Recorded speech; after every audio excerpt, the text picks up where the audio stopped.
So hello Aditi जी, क्या हाल है? All good. जो पहले आ गए आप इंट्रोडक्शन दे दें, एक छोटा सा इंट्रोडक्शन अपना please.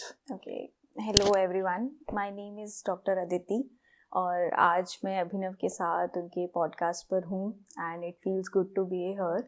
And by profession, I am a doctor and also a consulting psychotherapist. Okay, really nice. So मेरा पहला क्वेश्चन रहेगा, यूजुअली लोग कहते हैं कि जो जो भी हमारे ट्रॉमास होते हैं related to our childhood, right? Yes. So what was your childhood like? My childhood कहाँ से स्टार्ट करें? टिपिकली एक When you जैसा भी एक इंडियन हाउस होल्ड में चाइल्डहुड होता है वैसा ही सिमिलर काइंड ऑफ चाइल्डहुड मेरा रहा है। कैसे इश्यूज होते हैं चाइल्डहुड के टाइम पर? Your school going issues, like school में फ्रेंड्स से लड़ाई हो गई, फ्रेंड्स के साथ, टीचर्स के साथ, you have to compete with other students. First was that, similar kind of ऐसे ही चीज़ें चली। उसके बाद कैसा, पेरेंट्स के आपस के disputes, also along with some financial crisis, वही सब छोटी मोटी चीज़ें। But yes, I was a very sensitive child बचपन से ही। तो ये इश्यूज ऑलमोस्ट सभी के साथ होते हैं, बट मैं थोड़ा सा सेंसिटिव चाइल्ड रही हूँ, सेंसिटिव बच्चा रही हूँ हमेशा से। तो ये चीज़ें मेरे लिए थोड़ा सा ट्रॉमा के फॉर्म में कन्वर्ट हुए। बट नाउ व्हेन आई सी कि चीज़ें कैसी थी, तो अब ऐसा फील होता है कि अगर ऐसा नहीं हुआ होता तो जो आज है वो शायद नहीं होता। आपके चाइल्डहुड के टाइम पे आपकी memories they sometimes convert into traumas, but yeah, all good. It was all good. your experiences form you, है ना? उस वे में।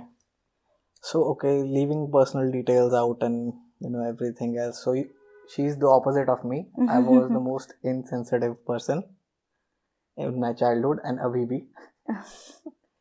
And okay, तो अब शुरू करते हैं। मैं चाहता हूँ हमारी ऑडियंस को हम थोड़ा वो कराएं, फेमिलियराइज कराएं कि प्रोसेस कैसा होता है। बहुत लोग झिझकते हैं to go to a therapist for whatever reasons, and ऐसी चीज़ें कि मुझे कब जाना चाहिए कब नहीं एंड ऑल दैट।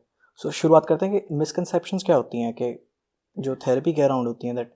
एक्चुअली जब से मैंने प्रैक्टिस करना शुरू किया, ever since I passed out my college and उसके बाद एक्स्ट्रा पढ़ाई करने के बाद, अपने पोस्ट ग्रेजुएशन के बाद, उसके बाद जब से प्रैक्टिस करना शुरू किया, बहुत सारे, इवन अगर मैं बोलूँ कि मेजॉरिटी ऑफ जो केसेस मेरे पास आते हैं जिनको आई सी क्लिनिकली, तो they have somehow A history of having something related to their mind. Their mental health has been affected in certain way, जिसकी वजह से उनकी कोई ना कोई फिजिकल प्रॉब्लम अब सरफेस अप हुई है, जिसकी वजह से वो मेरे पास किसी चीज़ के लिए मेडिसिन लेने के लिए आते हैं। Okay, so just let me clear this up to the audience कि ma'am is not only just a therapist, right? She's also like a practicing doctor. So physical aspect she's talking about in the sense of like an injury or like a disease, yes, something. yes. अगर मैं example के तौर पे बोलूँ, if a female is coming to me with some having some hormonal issues, having some issues with her body, but अगर हम उसको investigate करते हैं, उसका केस लेते हैं, उसे पूछते हैं, तो somehow हिस्ट्री में हमें कहीं ना कहीं कुछ कॉज मिल जाता है which is related with her mental health. Her mental health is not up to the mark, जिसकी वजह से somehow ये चीज़ उनकी बॉडी में आई है। मैंने अपने केसेस के एक्सपीरियंस से क्या सीखा कि जो मेंटल हेल्थ है ना, वो हमारे पूरे सोसाइटी में एक बहुत स्टिग्मा क्रिएट हुआ है। आजकल के लोगों के पास बहुत ज़्यादा सोशल नॉलेज है, और वो नॉलेज इतनी ज़्यादा है कि लोग उसको ना बॉर्डर नहीं कर पाते, फिल्टर नहीं कर पाते कि which knowledge is correct, which is to be taken, और किस चीज़ को, किस नॉलेज को हमें छोड़ना है। लोगों को लगता है कि therapy is very expensive. First of all, ये एक ऐसा नोशन लोगों के दिमाग में बना हुआ है कि थेरेपी की अगर हम बात कर रहे हैं तो ये तो बहुत एक्सपेंसिव होने वाली है। If I have to go to a therapist, they are going to charge me very hefty amount. It is somehow correct, but ऐसा completely sure नहीं है।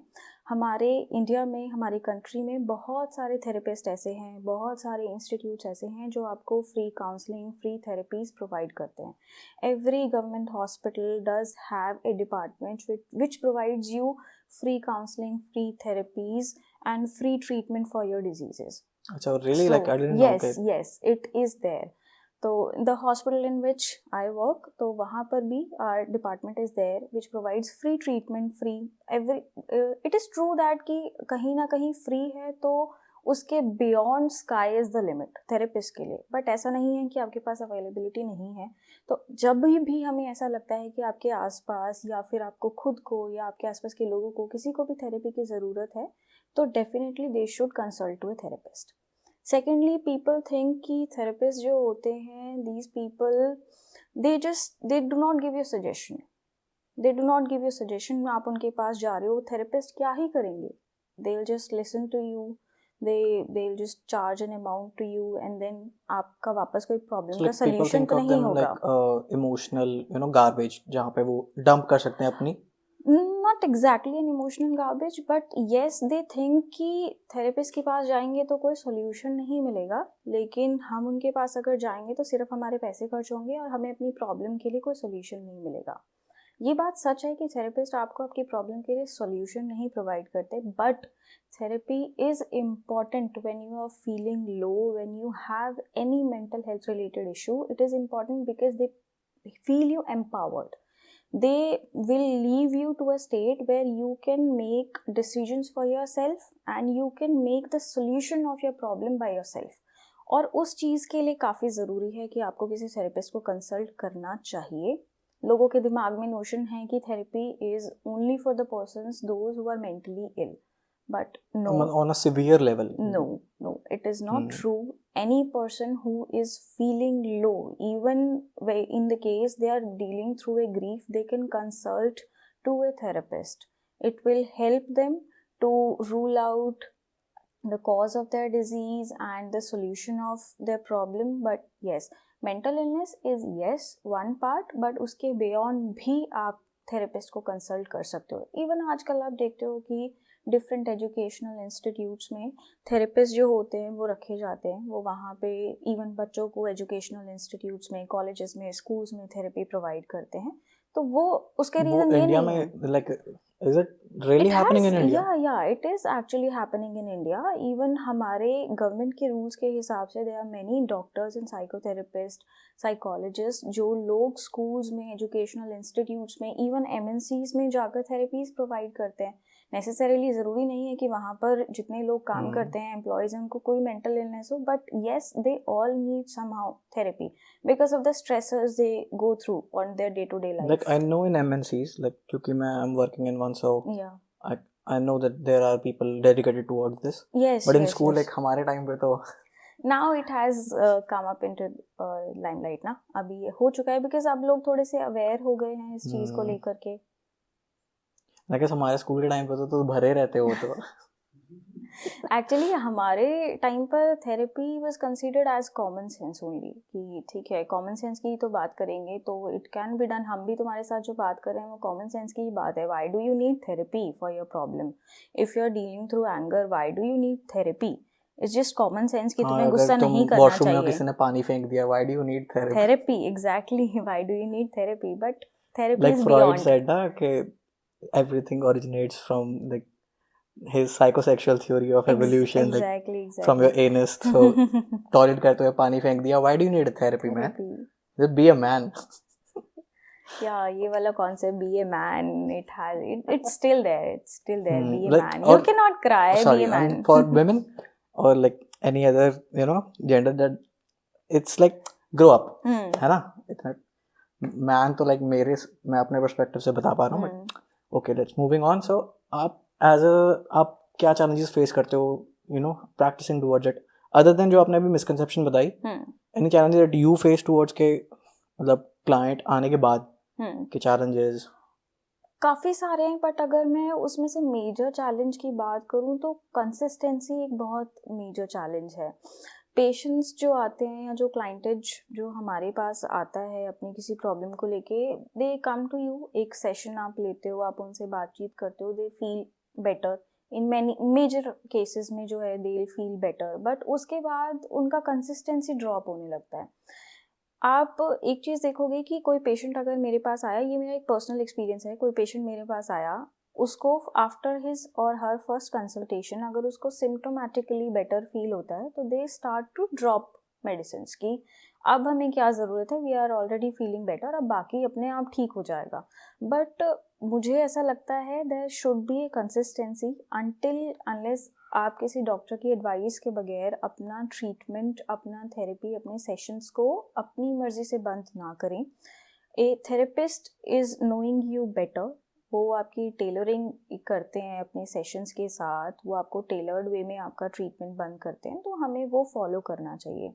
दूसरी चीज़ होती है, लोगों ने बहुत ज़्यादा स्टिग्मेटाइज किया हुआ है थेरेपी को कि आप थेरेपी में हो तो they will give you medication. जो इवन जो मेंटल इलनेस, जो सीरियस मेंटल इलनेस से सफ़र करते हैं लोग, वो लोगों का कहना होता है कि अगर आप एक बार थेरेपी शुरू करते हैं या मेडिकेशन पे आप शुरू हो जाते हैं तो वो आपको life long Like doses only हाँ, increases ना over they'll time. just increase the dose. आपकी डिजीज़ कभी बेटर नहीं होगी, आपके सिम्टम्स कभी बेटर नहीं होंगे, आपकी जो प्रॉब्लम है, जो इमोशनल ट्रबल्स हैं, they'll never get better.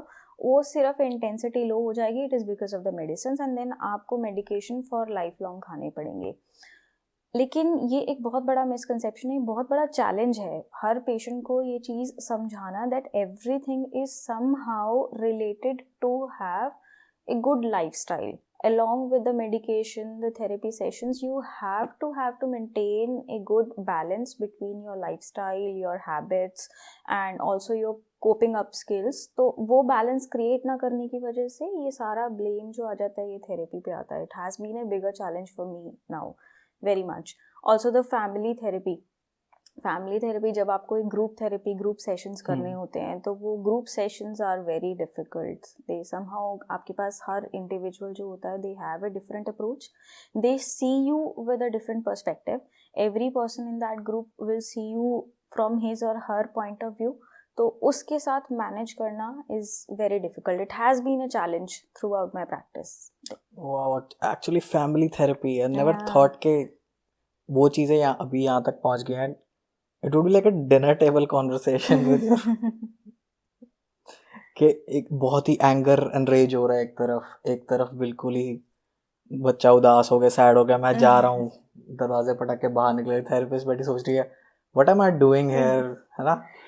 ऐसा सेशन तो थैंकफुली मेरे साथ अभी तक ऐसा नहीं हुआ है, बट ये चैलेंज ज़रूर होता है to make them realise, make them believe कि ये थेरेपी उनके लिए या फिर उनके साथ वाले पर्सन के लिए कितनी ज़रूरी है एंड उनका इन्वॉल्वमेंट कितना नेसेसरी है इसमें. तो ये रियलाइज़ कराना और इस चीज़ के लिए उनको बिलीव करवा कर उन्हें कंसिस्टेंटली थेरेपी के लिए मनाना, it has been a task.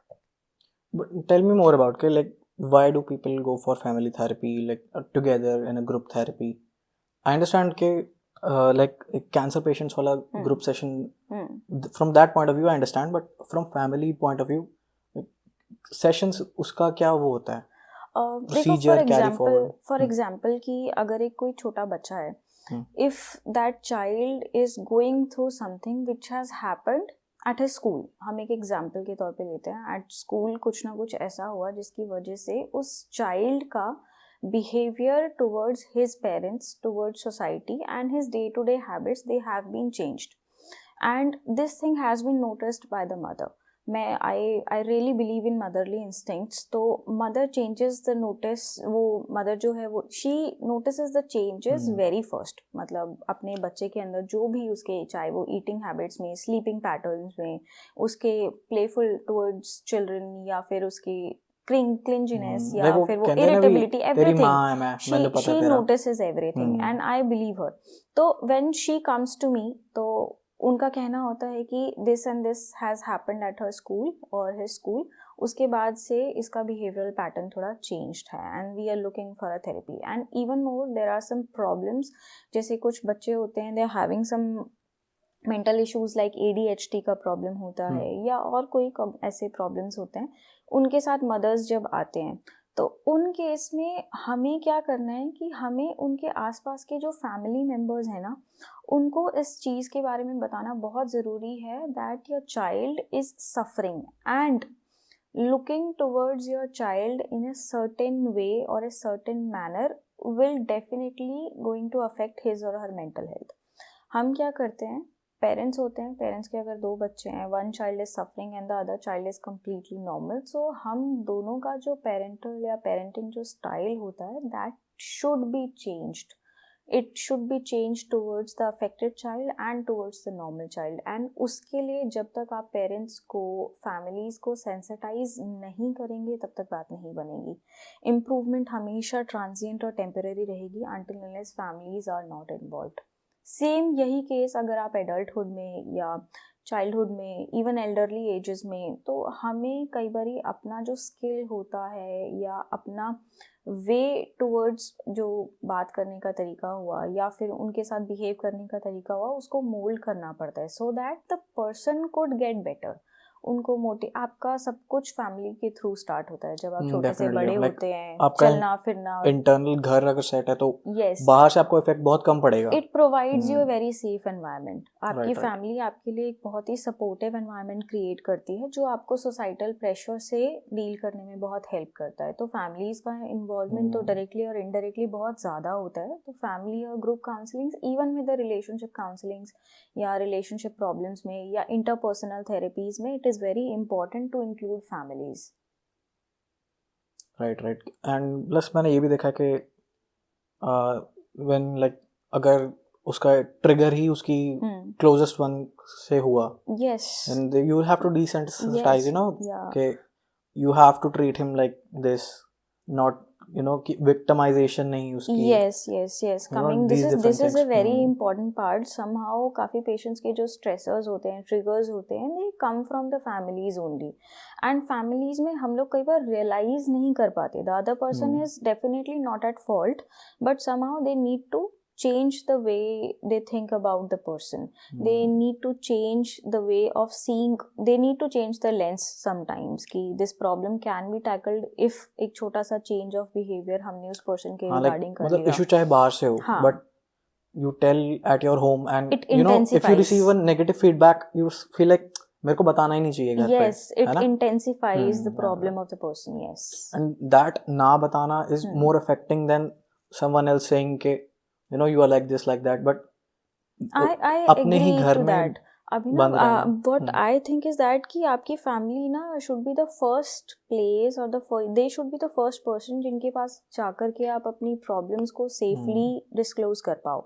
और वही environment कई बार patients को नहीं मिल पाता है, be it females of the house, be it men of the house.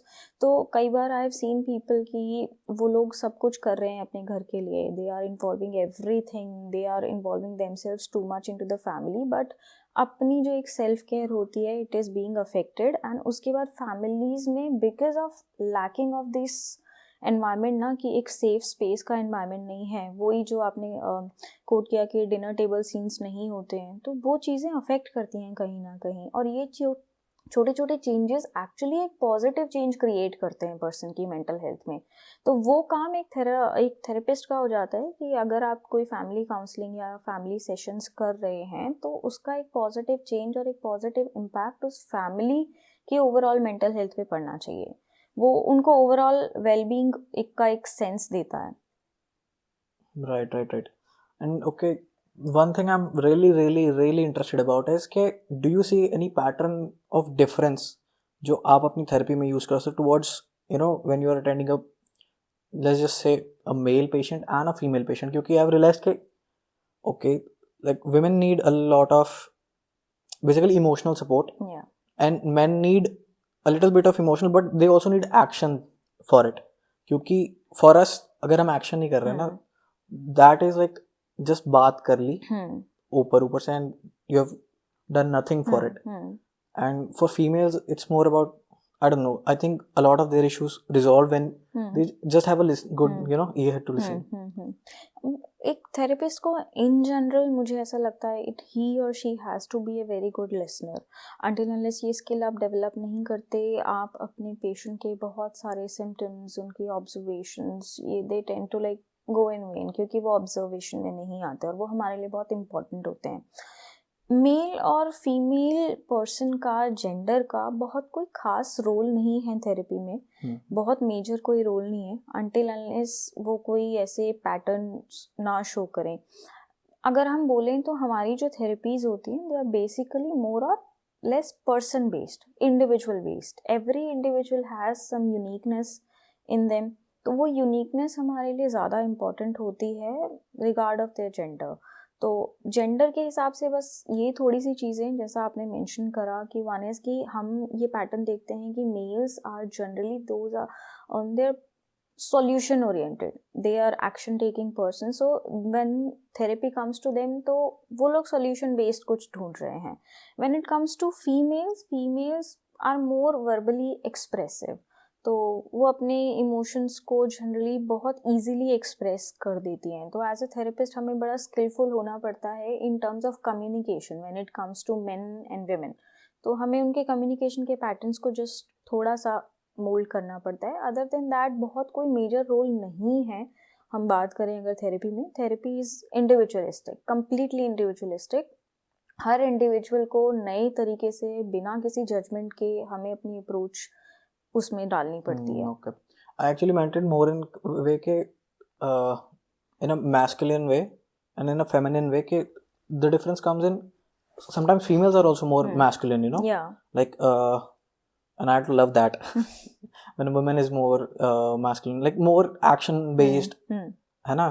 And उस way में I was asking के like, and of course there is biological differences. Yeah, all definitely. and so I think hormonal changes के hormonal difference भी है जिसकी वजह से आपके अप्रोचेस डिफरेंट होंगी या फिर नहीं.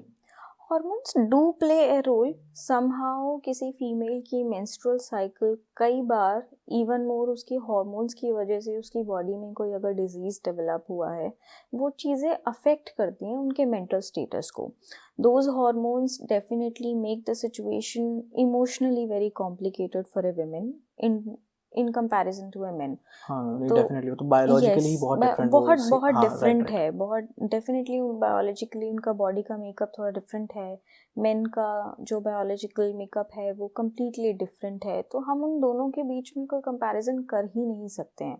मेरा कहने का अप्रोच ये है कि अगर कोई फीमेल ऐसी किसी प्रॉब्लम के साथ आती है जहाँ पे हमें ऐसा लगता है कि hormones are intervening in between, तो वो प्रॉब्लम बेसिकली पहले करेक्ट होनी चाहिए with the help of medicines. This hormonal issue is definitely should be taken care with medicinal management. तो वहाँ पर थेरेपिस्ट को स्किलफुली ये चीज़ ऑब्जर्व करना कि देयर इज समथिंग रॉन्ग और she should be seeking some other medicinal help also. तो उनको रेफ़र करना भी हमारी ड्यूटी बन जाती है अलॉन्ग विद जो हमारा ट्रीटमेंट चल रहा है या हमारे थेरेपी सेशंस चल रहे हैं. बट उसके साथ साथ वो हार्मोनल थेरेपीज़ या मेडिसिनल मैनेजमेंट भी रिक्वायर्ड होता है थेरेपी में. एक्चुअली विमेन के केस में, फीमेल्स के केस में ये चीज़ हमें कई बार बहुत ज़्यादा ध्यान रखनी पड़ती है.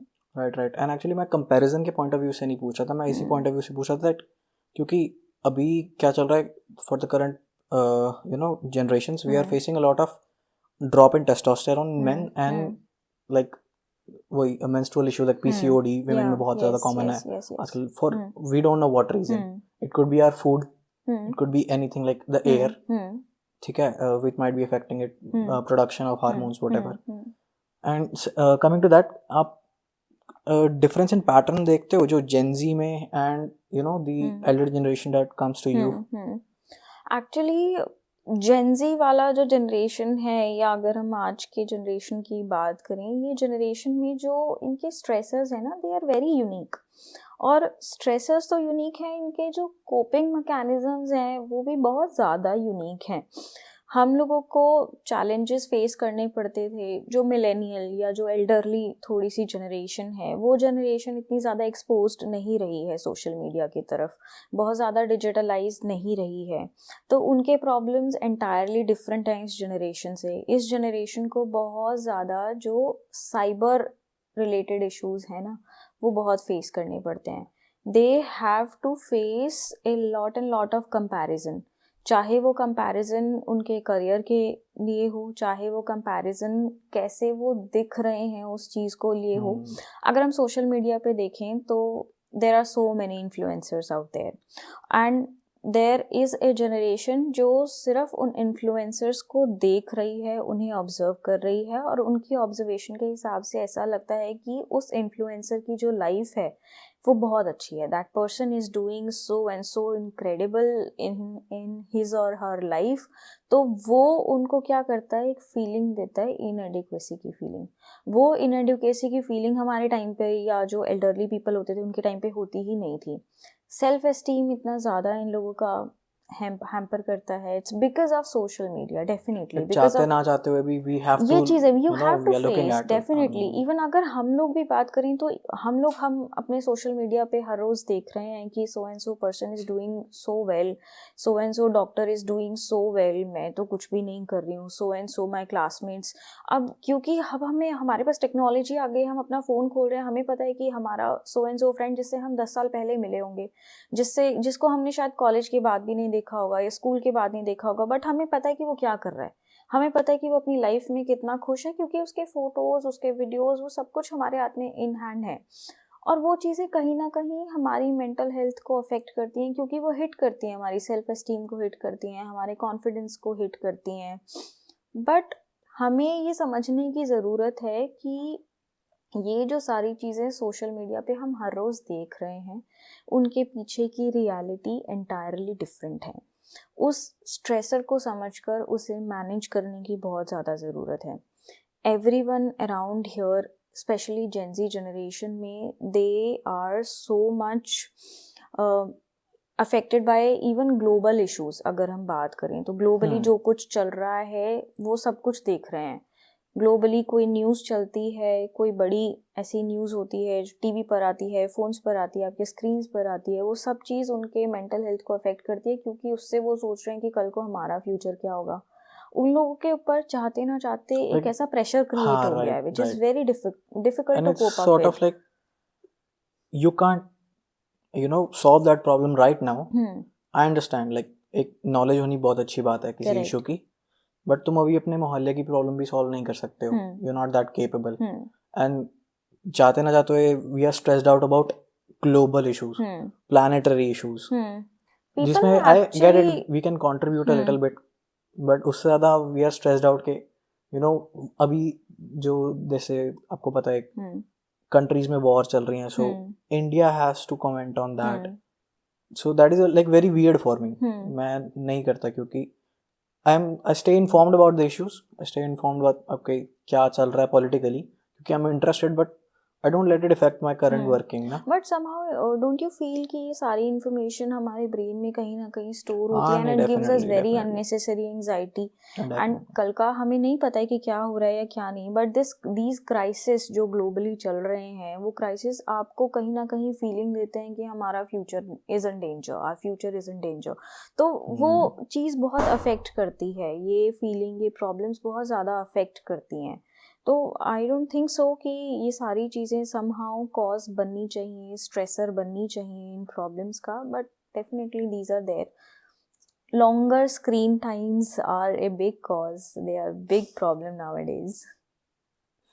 Right and I guess the one point हमारी जनरेशन में जो हो रहा है, लाइक जो मैं देख रहा हूँ कि वी आर टॉट के like from a childhood that now the therapy is like growing a lot, so we are taught कि यार there are some things that some other person can say to you that will traumatize you, and you have to go to therapy for that, जो शायद पहले कभी नहीं होता था, शायद पहले हम उस बात को लेके इफेक्ट भी नहीं होते, बट हमारे दिमाग में oh my god, what if this, what they are saying is oh my god, has it affected me or not, like मेरी सेल्फ एस्टीम उस पे बेस हो गई है।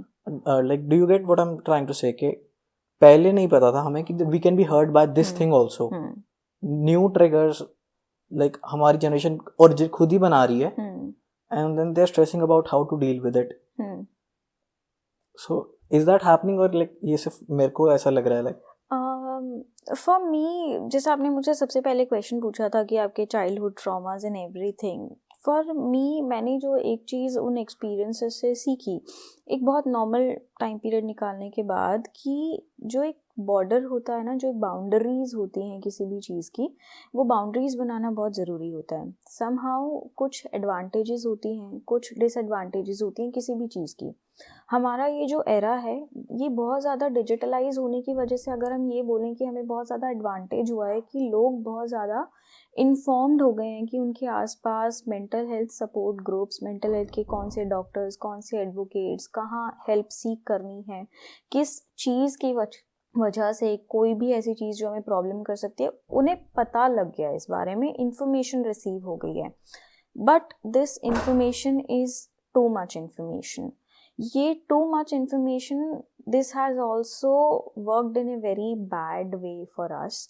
कैसे कि लोगों को ना समहाउ कई बारी कुछ इंटेंसिफाइड इमोशंस भी ऐसे लगते हैं कि it is a mental health issue और ए स्टिग्मा, कि हमें उस चीज़ के लिए we should go to a doctor, we should consult a therapist for it. For example, हमारी बॉडी का ना एक मैकेनिज्म होता है, इम्यूनिटी होती है to fight with anything, to fight with every disease around the world. कई बार वो इम्यूनिटी थोड़ी सी सप्रेस्ड होती है तो हमें एक्सटर्नल फैक्टर्स की हेल्प लेनी पड़ती है, मेडिसिन की, थेरेपीज़ की, सो एंड सो. बट हमारी जो इम्यूनिटी है, it is working exclusively on everything, और हर time it is working every time. हमेशा आप और मैं बैठे हैं तो हमारी इम्यूनिटी किसी न किसी चीज़ के साथ फाइट कर रही है, हमारे लिए काम कर रही है. हम उस इम्यूनिटी के ऊपर बिलीव, उसके ऊपर विश्वास किए बगैर we seek for external support every time. हम क्या करते हैं कि हमें कुछ भी ऐसा हुआ जहाँ पे हमारी बॉडी को थोड़ा सा टाइम चाहिए इम्यूनिटी को फाइट करने के लिए, वो टाइम ना दे करके सीधा थेरेपी के लिए चले गए. तो उन चीज़ों में, उन केसेस में आज की जनरेशन के साथ थोड़ा सा प्रॉब्लम है, थोड़ा सा इशू है कि हर छोटी बड़ी चीज़ जब वो उनको अफेक्ट करती है तो वो अपने आप को उस चीज़ से निकलने के लिए टाइम देने की बजाय उस चीज़ को स्ट्रेसर और ट्रिगर मान के थेरेपी के लिए दौड़ पड़ते हैं. वो चीज़ भी थोड़ा सा टैकल करने की इस टाइम पे ज़रूरत है. कई बार ना अब मुझे ऐसा लगता है कि कुछ चीज़ें हमने ना नॉर्मलाइज करने की बजाय ग्लोरीफाई कर दी हैं. Right exactly. एक्चुअली एक अगर I don't know you know Nikhil Kamath है, is the founder of zero, then he said in one of his podcast there is a line के जो विक्टिमहुड है ना, that gets likes, your pity witty, yes, right, और like witty or pretty, pity, witty, pretty, like you had like for three things, and that was like so beautiful कि या तो आप victim बन के you can get attention. Basically social media की पूरी economics is about retaining attention of people. I don't know, it's like a form of gratification, like है ना, it's instant आपको एक hit मिलता है. It's a new age gratification. हाँ, right. जो कि stress भी आपको उतना ही कर रहा है. And then but you also crave for it so much, है ना. and okay, coming to that point, I don't know कि आपके पास इस patient आए या नहीं, that for whatever reason they are going through a hormonal therapy, like maybe for you know their sex change therapy, or maybe because doctor recommended, because क्योंकि you know for natural accidents also like things like that happen. So like उनमें उनके क्या issues रहते हैं जो actually external hormones पे हैं? अगर मैं बोलूँ तो इस तरीके का कोई डायरेक्टली पेशेंट कभी मैंने नहीं डील किया है जिसका कोई सेक्स चेंज या सेक्स हार्मोन के लिए कुछ ऐसा थेरेपी चल रहा हो. But yes, people who are transgender, अगर मैं बात करूँ तो I have been dealing with some kind of persons. तो उनके साथ मुझे लगता है सबसे पहला जो इशू रहता है ना, वो होता है वैलिडेशन का. उनके जो थॉट्स होते हैं, उनकी जो थिंकिंग प्रोसेस होती है, this is different from a man और a woman. It is entirely different. They can not think like, वो हमारे साथ शायद रिलेट भी नहीं कर पाते हैं. हम उनकी जो थिंकिंग प्रोसेस है वो अलग है और उसे वैलिडेशन नहीं मिलता है सोसाइटी से. तो एज अ थेरेपिस्ट हमारा सबसे पहला काम मुझे लगता है वो यही होना चाहिए, that we should affirm, we should validate their thought process, कि जो आप सोच रहे हो, जो जिस चीज़ के आप गो थ्रू कर रहे हो, जो चीज़ के थ्रू आप निकल रहे हो, yes, that exists, that has been there. तो उस चीज़ के लिए आपको किसी भी तरीके का गिल्ट फील करने की ज़रूरत नहीं है. they go through so much of guilt because of what they feel. but social media पे there are so many examples out there. I have seen so many pages, so many people, those who are, जिन्होंने इस चीज़ को बहुत अच्छे से deal किया है और वो आगे भी बहुत लोगों को इस चीज़ के लिए मोटिवेट कर रहे हैं. बट एज ए थेरेपिस्ट मुझे लगता है, या as a normal society person भी मुझे लगता है कि हमें उनकी फीलिंग्स को वैलिडेट करना चाहिए. But in case of a transgender, जब वो हमारे पास आते हैं, when they go through these type of therapies, या इस तरीके का केस जब भी मैंने डील किया है, उनके maximum of physical problems they are associated with this thing only. The gratification issues. yes Okay. yes उनके साथ ही वाला, क्योंकि वो somehow feel करते हैं they are not fit into the society, they are not fit for this environment, everything they are feeling is somehow inadequate, it is definitely harming their confidence, their self esteem. तो ये चीज़ें, ये problems we face them. Like अभी what we do is as a generation के अगर किसी को validation नहीं मिली तो we'll get one extremes to that. Yes. We'll provide them, and but मेरी philosophy ये है कि normalize things. I don't care who you are. If I'm like good to general people, I'll be good to you. I don't care your gender, your age, like even your disability, anything. ठीक है, so I treat them like normal people. And if I'm very bad to people, so I'll be bad to everyone. Yeah. It's not because you are, you know, one specific gender or something. I'm just a shitty human. That counts for a therapy session. No, that's not at all true. I've been knowing you for a while now. And I'm amazing. Yes, you are amazing. We'll come back to me later on. But okay. One thing that I want to discuss is कि एक difference क्या होता है happiness में and happy feelings में. We as a generation chase happiness, that we want to be happy, whatever. किसी के लिए भी personal happiness क्या होती है?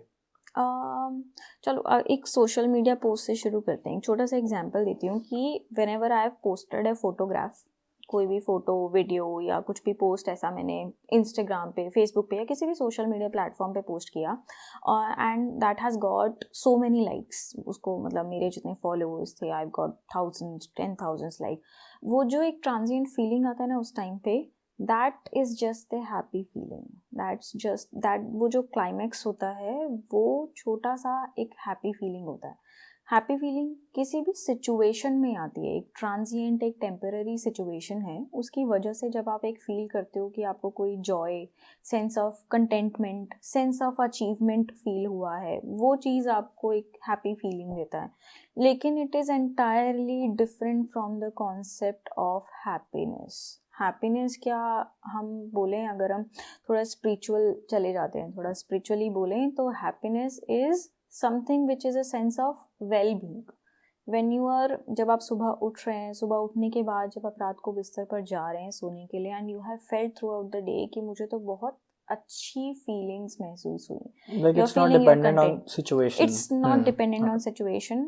It should be on a constant level. वो किसी भी एक्सटर्नल स्ट्रेसर, किसी भी ट्रिगर या किसी भी ऐसी चीज़ के लिए डिपेंडेंट नहीं होना चाहिए कि उसकी वजह से आपको हैप्पी फीलिंग आए. आप ओवरऑल मोर प्रोडक्टिव होते हैं when you are in a state of happiness. आपका बॉडी हार्मनी में होता है. It's like a movie. जब एक पूरी एक लंबी 3 hour मूवी चल रही है and it's a very good movie and you are doing everything, you are enjoying throughout the movie, but उसमें एक पॉइंट आता है क्लाइमैक्स. तो क्लाइमैक्स कह सकते हैं कि happy feelings are just climax. और उसके अलावा जो हैप्पीनेस है, it's a long hour movie, it's a long movie which is a good movie, everything into it, having some action, thrill, romance into it, everything included. एक full pack movie है happiness. उससे याद है, for those who are chasing happiness, you should watch Fight Club. It is like really good. Okay. And okay, so from my understanding, happiness is satisfaction for whatever you do. Yes. आप रात कुछ भी काम कर रहे हो, नहीं कर रहे, कोई बात नहीं, आप सो रहे हो रात को, सुकून की नींद है, आपको स्ट्रेस नहीं है मेरा क्या बनेगा, क्या होएगा, मैं कैसी चीज़ें संभालूंगा, नहीं, you are happy, you are content, basically. That's sense of contentment is very necessary. And I've come to that conclusion after like struggling myself with this, but I was actually very curious about these things. So instead of कि मैं एक happiness chase करूँ, happy feelings chase करूँ, I thought कि होता क्या है यार, पहले पता तो करें. And that's how I got into like Osho, Krishnamurti, and understanding their philosophy. And तब मुझे समझ आया यार, contentment एक है ना कि अब कुछ भी काम करो, अभी पैसे नहीं कमा रहे, कोई बात नहीं, आपको लग रहा है कर लूंगा, दिमाग शांत, दिल शांत है, all is well. All is well. वो that is like happiness for me. And कहीं ना कहीं I'm grateful कि I've achieved that. I don't know, for somebody like previous year was like really hard, but now I can say कि I'm on path towards what I want, and I'm really happy doing what I do, then it doesn't really affect with the external things happening around. Now you are right. feeling good, you are feeling good throughout the day. It doesn't really affect कि सुबह क्या हुआ, सुबह light नहीं थी, गर्म पानी नहीं था, या क्या नहीं था, खाने में अच्छी चीज़ नहीं थी, ये इन सब चीज़ों से अफेक्ट ही नहीं कर रहा है. बट अगर कहीं ना कहीं हमारी मेंटल हेल्थ कॉम्प्रोमाइज होती है, तो वो जो हैप्पी फीलिंग्स होती हैं या हैप्पीनेस का जो स्टेट होता है, डेफिनेटली गेट्स डिस्टर्ब. तो ये एक बहुत मेजर रीज़न है, आई वुड से, कि आपको एक थेरेपिस्ट को, एक कंसल्टेंट को, एक काउंसलर को डेफिनेटली विजिट करना चाहिए. अगर आप कभी भी ऐसा महसूस करते हैं, for the viewers and the listeners जो भी ये बात सुन रहे हैं, कि इफ़ यू आर फीलिंग कि आप कहीं इनएडिक्वेट हैं, आपको लगता है there is something wrong going on with your life, then definitely go to a consultant. Okay, so for the viewers, how do they determine के with what kind of therapy is best for them, and थोड़ा सा आप अगर brief में therapy के kinds भी define कर पाए उनके लिए, like treatment के kinds. There basically so many types of therapy. अगर हम बात करें ना, basically इसमें भी थेरेपी में भी ना, अगर हम 2-3 ब्रांचेस की बात करें, तो सबसे पहले बात कर लेते हैं कि there are psychiatrists, there are psychotherapists, and there are counselors. Which one are you? I'm a psychotherapist basically. जो साइकियाट्रिस्ट होते हैं, they have specifically studied into the psychiatry subject, so they have a very vast knowledge. They can even diagnose a mental illness, they can even write and prescribe a treatment for those who are having a serious mental illness, like having anxiety, depression, bipolars, ADHD, so and so. There are so many different illnesses that comes under the umbrella of mental illness. जो psychotherapist होते हैं, they are dealing with mental problems, having behavioural issues, having some grief issues, इस type के जितना area psychologist या psychiatrist handle करते हैं, उतना ही एरिया साइकोथेरेपी वाले भी हैंडल करते हैं. But the difference is just कि उनका एजुकेशनल जो क्वालिफिकेशन होता है, that is different from psychiatrist. Is that in a way के the psychotherapists are like general doctors and they are specialist, psychiatrists are specialists? Psychiatrists have specifically studied about psychiatry only. For psychotherapy, it's like you have studied your graduation and then you go for your post-graduation, either it is diploma, certificate, or any post-graduation course. You have done a degree after your graduation into the psychotherapy subject. But psychiatrists they have done their MBBS and then after their MD into the psychiatry. So they are for the extreme of the cases. So वो होता है. And those counselors, कोई भी person जिसने कोई certificate course किया हो, he or she can be a counselor. And counselors जो होते हैं वो बेसिकली बहुत नॉर्मल केसेस के साथ डील करते हैं. फॉर एग्जांपल जो एजुकेशनल सेटअप्स में काउंसलर्स होते हैं, आपको करियर वाइज काउंसलिंग देते हैं, वो भी एक तरीके के काउंसलर हैं. For some people it is like छोटे एडोलेसेंट चिल्ड्रन, बच्चों को काउंसलिंग करते हैं. फॉर सम पीपल जो एल्डरली लोगों को काउंसलिंग देते हैं. वो काउंसलिंग क्या होती है, यू आर जस्ट, वो एक शॉर्ट और टेम्प्रेरी बेसिस के एक छोटे छोटे सेशंस रखते हैं. वो छोटे सेशंस के बाद you feel good, you feel empowered, but they are not allowed to prescribe any medication. They are not allowed to diagnose any mental illness and treat any mental illness. तो जो psychiatrist and psychotherapist होते हैं, they can keep you on therapy and sessions for a very long time to treat your mental illness and to treat your other issues, mental health issues. But counselors are only limited. They have their limited really area of working. And when it comes to therapy, so there are certain types of therapy, there are certain approach for a therapist to work upon. बहुत ही commonly जो use होती है ना हमारी therapy, that is cognitive behavioral therapy. Right. उसके अलावा there are several branches like humanistic approach होता है, interpersonal approach होता है, existential approach होता है. इस तरीके के there are several branches. उसके आगे अगर हम cognitive की बात करें तो it is like how a person का जो thought process है, how it is built up. वो किस तरीके के thoughts दिन भर में सोचता है, कैसी उसकी thought process है, किसी चीज़ को लेकर उसका reaction कैसा है. Sometimes we see people are having more and more of negative approaches towards things.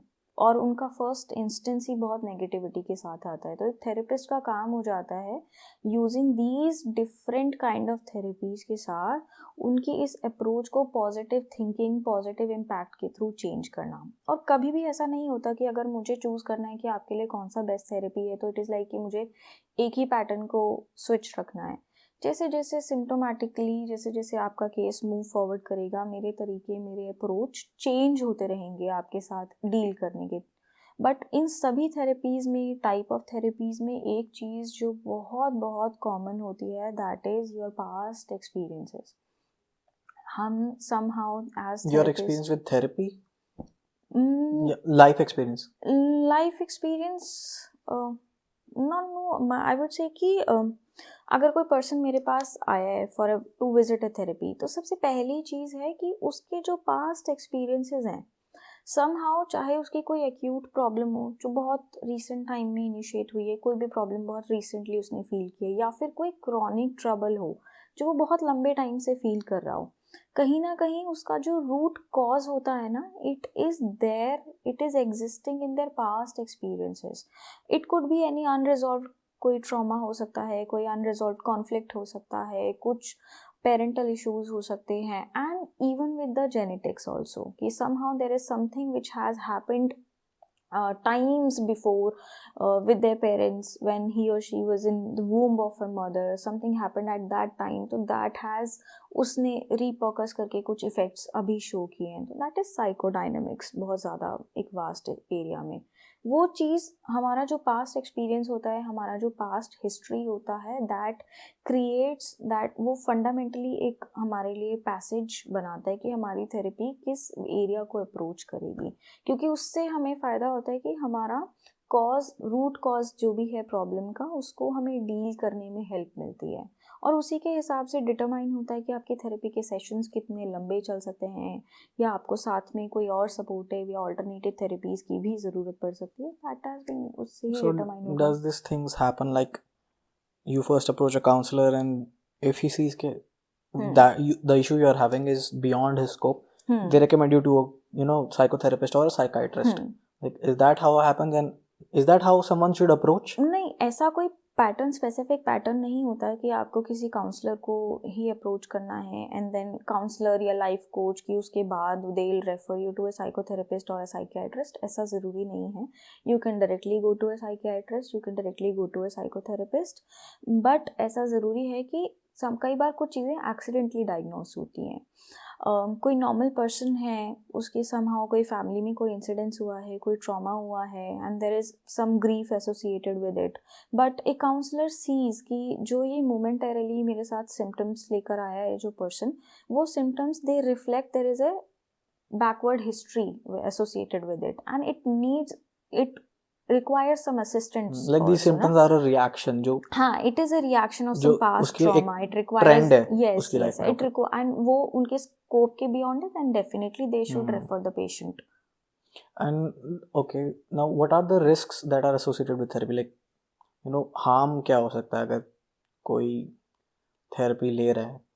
Therapy लेते टाइम somehow ये हमेशा नहीं होता है, बट बहुत कभी कभी ऐसा होता है कि उनके सिम्टम्स कभी कभी इंटेंसिफाई हो जाते हैं। Okay. हाँ, वो जो उनके सिम्टम्स बढ़ जाने का जो प्रॉब्लम है, somehow it creates a threat to the persons around them.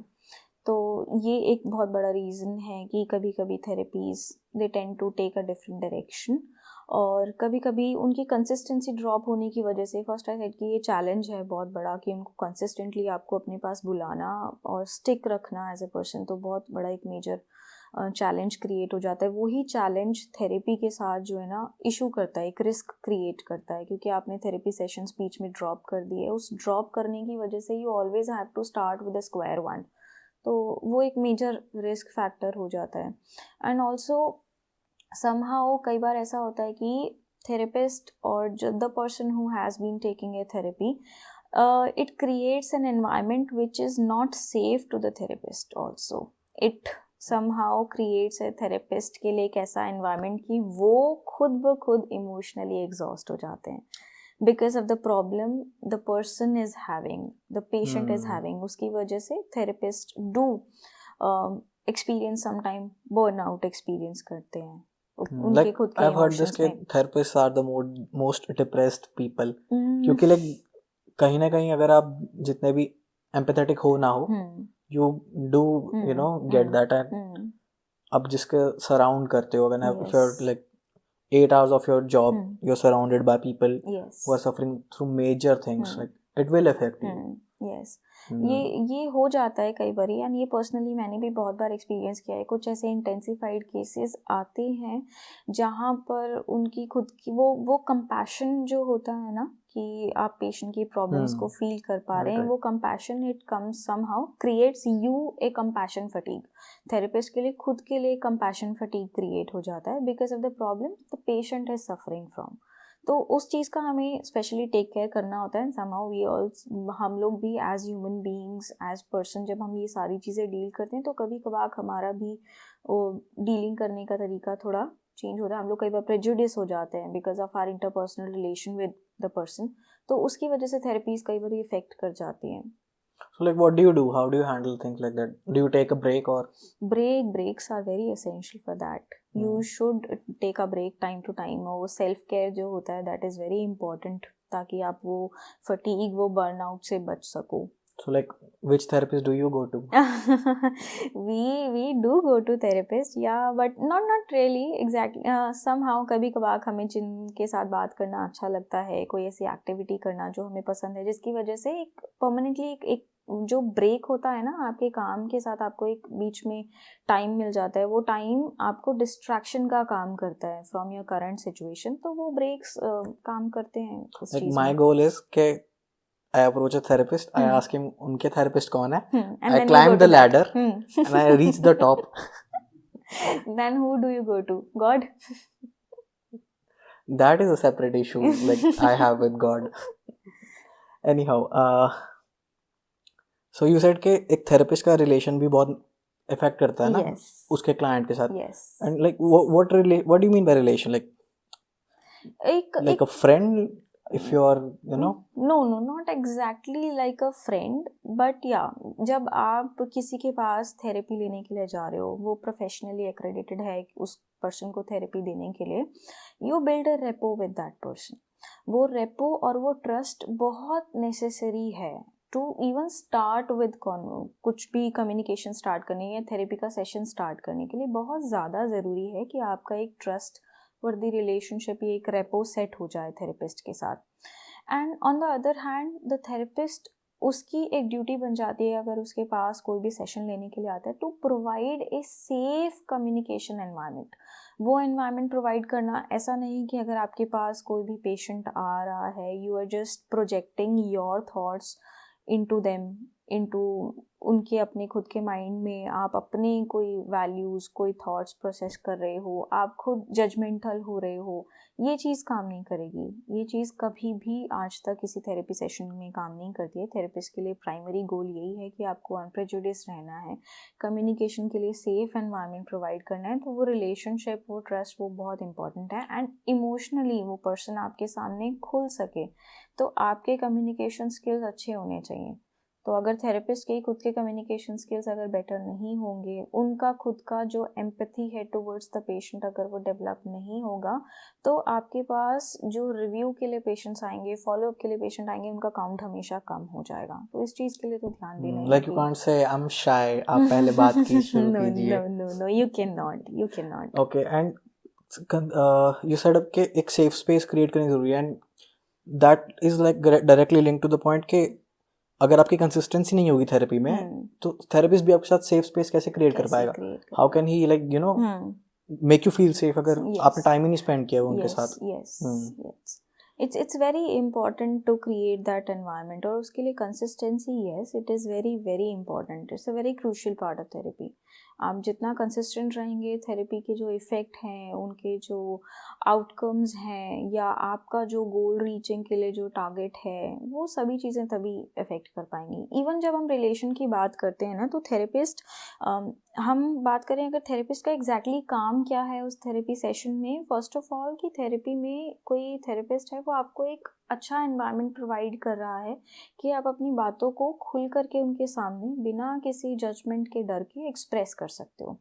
वो जो थेरेपिस्ट है वो आपकी गोल सेटिंग में हेल्प करता है, और उस गोल तक पहुंचने के लिए what are the ways, what are the possible things you can do, what are the possible amendments you can make in your daily routine, आप वहाँ तक कैसे easily पहुँच सकते हो, उस चीज़ के लिए आपको empower करने का काम थेरेपिस्ट का है। तो वो जब आपको empowered feel कराते हैं तो they leave you at a point जहाँ आप feel करते हो कि you can reach to your goal, now you feel better, mentally you feel better, you feel a sense of well-being, overall you feel a sense of well-being, also you have एक गोल in your life. वो गोल आपको therapist की help से पहचानने में help मिलती है।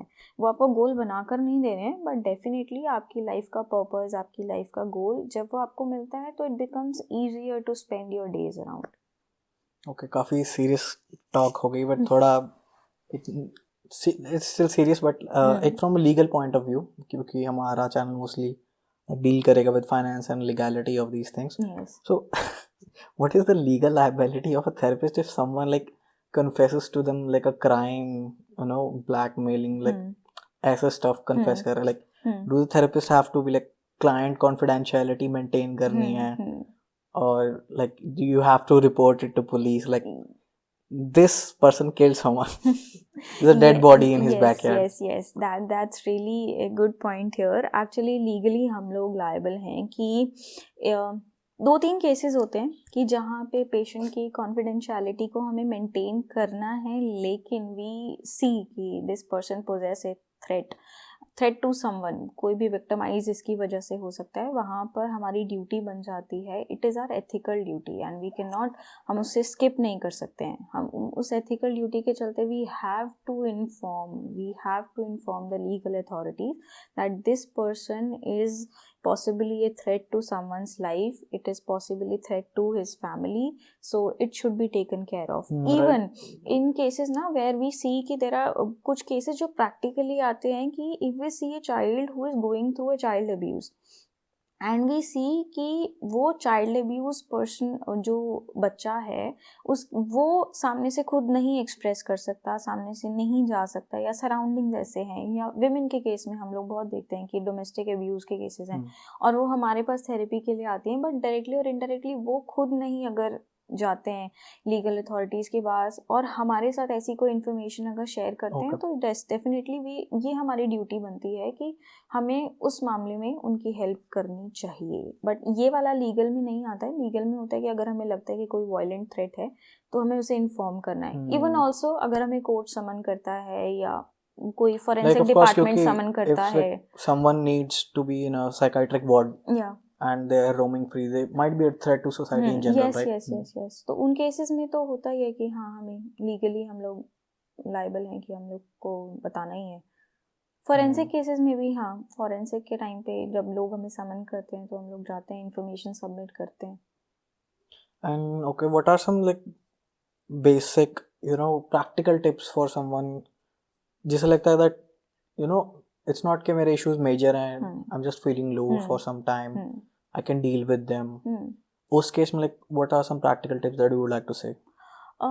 Practically मैंने अगर डिफरेंट पर्सनालिटीज़ जो देखी है ना, तो सबसे पहली चीज़ मैं बोलूँगी कि आपको ना सेल्फ केयर के ऊपर बहुत ध्यान देना चाहिए। सेल्फ केयर डजंट इंक्लूड ये आप नेल्स कर रहे हैं, पार्लर जा रहे हैं, बाल कटा रहे हैं, that does not include. It includes कि आप अपनी बॉडी और माइंड की बातें सुन रहे हो कि एग्जैक्टली व्हाट योर ब्रेन और mind is trying to tell you, what your body is signalling you. Somehow हमें रियलाइज़ नहीं होता कि हमारे आसपास कुछ भी एक ऐसा मेजर हुआ है जिसका इम्पैक्ट हमारी बॉडी पे हमें दिख रहा है, बट हम लोग ना उसका रूट नहीं पता कर पाते कि वो इस चीज़ की वजह से हुआ है। बच्चों के केस में ये एक छोटा सा एग्जाम्पल है कि कई बार क्या होता है कि हमारे पास as a practicing doctor I had a case कि the kid has a fever, और उस फीवर की वजह से जब मैंने थोड़ा हिस्ट्री इंटेरोगेट किया, सो आई गॉट टू नो कि द मदर सेड कि उन्होंने बच्चे को डांटा था बच्चे को बहुत ज़्यादा डांट पड़ी थी बिकॉज वो बाहर किसी के साथ खेल रहा था और उसने उस दूसरे बच्चे पे हाथ उठाया एंड उसके बाद से बच्चे को फीवर आ गया. सो आप यहाँ इम्पैक्ट देख रहे हो, उस इम्पैक्ट की वजह से फिजिकली बॉडी में प्रॉब्लम हुआ. और यही तरह के कुछ इम्परसेप्टेबल कॉज होते हैं इवन एडल्ट्स में भी, एडोलेसेंट एज में भी, एडल्ट्स में भी या एल्डरली केसेस में भी. तो उन केसेस में हमें अपना ध्यान रखना है कि कोई ऐसा सिग्नल तो नहीं है जो हमारी बॉडी हमें दे रही है कि there is something wrong back in your mind, there is something जो प्रोसेस आप ठीक नहीं कर रहे हो जिसकी वजह से आपको प्रॉब्लम हो सकता है. इसलिए सेल्फ केयर करो. सेल्फ केयर में क्या करोगे? अपनी बॉडी का ध्यान रखोगे. बॉडी का ध्यान कैसे रखोगे? बॉडी को अच्छा खाना देना इम्पॉर्टेंट है. अच्छा खाना मतलब हेल्दी खाना बहुत इम्पॉर्टेंट है. बॉडी को एक्सरसाइज एक इम्पॉर्टेंट एक पार्ट है बॉडी के लिए, माइंड के लिए. एक माइंडफुलनेस की प्रैक्टिस करना, मेडिटेशन प्रैक्टिस करना, ये सारी बेसिक चीज़ हैं जो आपका एक बैलेंस क्रिएट करती हैं. एक आपके डे टू डे लाइफ के साथ आपकी बॉडी, आपके माइंड को साथ में बैलेंस क्रिएट करेंगे. तो वो इम्पॉर्टेंट है. सेल्फ केयर के लिए वो करो ही करो.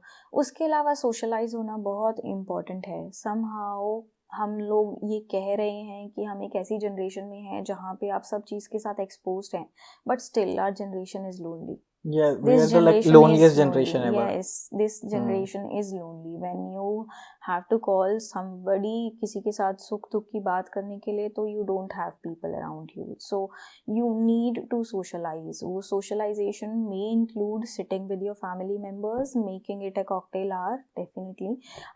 No, cocktail hour not in the true sense, but yeah, cocktail hour would be like not that खड़के Galasi types, but it is like कि हाँ कि थोड़ा सा time spend करना with your loved ones, it creates a big and a great impact, positive impact on your life. तो ये छोटी We छोटी might just practices. validate alcoholics, but anyhow. Not necessarily. Alcohol is not a good coping mechanism. No. Alcohol and substance abuse ये बहुत ज़्यादा आजकल बल्कि इन हो गया. इवन जेनजी की बात करें जो हमने सबसे पहले बात किया, तो उनके coping mechanisms are very unique. Like alcohol, their life is actually a cocktail hour. They have made it like that way कि अगर पूरा हफ्ते का कोई स्ट्रेस है जो ऑफिस रिलेटेड स्ट्रेस है, and Saturday Sunday it goes up into that and it feels कि ये क्या ही कर रहे हैं अपने साथ. What is this happening around? I think they're living in existential dread. This हाँ existential crisis है उनमें. उनके पास coping के लिए it's like हम क्या कर सकते हैं. So they approach other Gen Z and they're like ये ट्राई करो. This is the best way. This according to them this is the best way. Actually कोई ना सजेशन करने के लिए अगर हम उनसे पुरानी जनरेशन की बात करें तो वो लोग भी हाथ ही खड़े कर देते हैं अपने, क्योंकि उन लोगों को नहीं पता है कि एग्जैक्टली कैसे डील करना है. तो किसी को भी एग्जैक्टली अभी आइडिया ही नहीं है कि डीलिंग कैसे करनी है, कैसे इस चीज़ को निकलना, कैसे इस चीज़ से बाहर, सही क्या है. इन टू मच इन्फॉर्मेशन अवेलेबल है बट करेक्ट क्या है ये नहीं पता है. You said कि एक प्रैक्टिकल टिप्स में that your diet is also a major player, but I think you're a hypocrite. अभी हमें समोसे खिलाए इन्होंने. So she does not want me and my editor to be, good.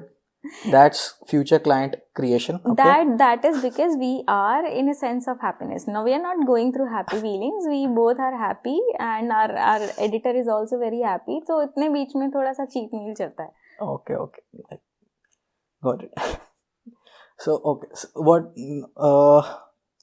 when someone is like approaching a therapist, what are the questions they should ask their therapist? Like qualification, credentials, ऐसी सब चीजें कि कैसे इंसान approach करे, and how do they know कि like this is a good therapist for me, First of all तो जब आपको ये रियलाइज हो जाता है कि आपको मेंटल किसी हेल्थ एडवोकेट की ज़रूरत है, be it a counsellor, be it a psychiatrist या साइकोथेरेपिस्ट, जब आपको ये रियलाइज़ होता है that you are seeking some help, so right person के पास जाना बहुत ज़्यादा इम्पॉर्टेंट है. हम क्या करते हैं, हम कुछ ऐसा फील करते हैं, नॉर्मली क्या होता है, हमारे पेरेंट्स, हमारे आसपास के फ्रेंड्स या हम लोगों के जानकार जितने भी लोग हैं वो सब हमें क्या कहते हैं कि गो टू क्या करना है थेरेपी का, बताओ थेरेपी हम दे देते हैं तुम्हें. थेरेपी से क्या ही करना है, हम दे देते हैं थेरेपी. बट आपको रियलाइज ये चीज़ होनी चाहिए कि no, these are not the kind of right person for that. You need to go to a right person who has experience. First of all experience is the biggest key. Experience का मतलब ये नहीं है the doctor should be कि आपको elderly या किसी aged doctor के पास जाना है. Experience is the more and more of the cases of similar patterns he और she has seen in past. Also his or her way of communication with you which makes you feel comfortable with your therapist. That is really really important. When you go to a therapist for the first time, you always feel a sense of acceptance with them. तो वो acceptance होना बहुत ज़रूरी है, तभी आप खुल करके उनके सामने अपनी feelings बता सकते हैं. कोई sense of judgment नहीं आता बीच में. The therapist is not prejudiced at all. Also, when you create a rapport with a therapist, after that you should be asking, definitely you should be asking, what is going to be my therapy session looking like? What would be the approach of my therapy? वो बहुत ज़्यादा important हो जाता है हमारे लिए. मैं आपसे यही पूछने वाला था कि what should someone expect from a therapy session? अगर हम इम्प्रूवमेंट की बात करें तो it doesn't come up in 1 or 2 sessions में, सडनली नहीं होता है. You have to give time to that thing. And also जब हम थेरेपी सेशंस करते हैं तो there are some assignments which we give to the patients, which we give to the person जो भी थेरेपी ले रहे हैं. उन असाइनमेंट्स के थ्रू हम उस इम्प्रूवमेंट को जज करते हैं. दूसरा, अगर हम बहुत ही जनरली बात करें, अगर आप थेरेपी ले रहे हो तो आप थेरेपी के 2, 3, 4, 6 सेशंस ले चुके हैं, तो आप अपने आप को कैसे असेस करोगे कि आपकी थेरेपी अच्छी चल रही है या क्या आप जो आपने एक्सपेक्ट किया वो कंप्लीट हुआ है. फर्स्ट ऑफ ऑल कि आपके friends and family surrounding you, they will see an improvement in you, your behavioural patterns, they will see you yourself will feel a sense of goodness in you, sense of happiness. जो हम happy feelings की बात करें उनका intensity would be good. And your reactions toward any stressor या triggers जिनके साथ आपकी reaction की जो intensity थी वो before therapy और after therapy या in between during your therapy sessions कितना change हुआ है, these are some markers.